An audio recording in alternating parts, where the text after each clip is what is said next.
Hello everybody, welcome to my channel. আজকে আমরা জানব টিপ ইংরেজি শব্দের বাংলা অর্থ বা মানে কি।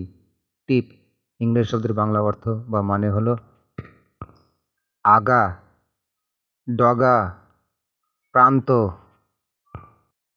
মাথা, কোটি, অঙ্কুর, বকশিস, বকশিস দেওয়া, আগা হওয়া, ডগা হওয়া, ইঙ্গিত দেওয়া, উল্টাইয়া দেওয়া, আলতো আঘাত করা।